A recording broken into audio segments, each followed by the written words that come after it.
let's recover this resource right here in this video. This reusable tote bag that has a tear all near the handle here. So I started to repair the edge of it first, as you can tell, using back stitches. This is thread that I reclaimed from something else, using a sewing needle to stitch it together, as it seems. Get it? Get it? Now, what I started to do was fix that outside part first, inverted it, sewed the inside with back stitches, then sewed that back on the outside with more back stitches to connect it together, as you can see, and bring it back together into a useful state.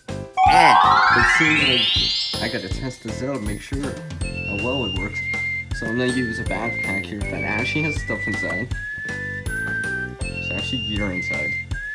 Got the handles here. Oh yeah.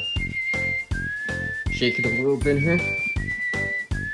I'll even hold it on the one side and actually has all. Look at this. If anything, I might have to reinforce this edge right here, but I was just holding it with one of the handles. If I'm using two, yeah, it's usable again. So it's back into a more useful state. As our role changes, we can adapt too. Skill and knowledge gets better with practice. Can't help everyone out there, but one can help someone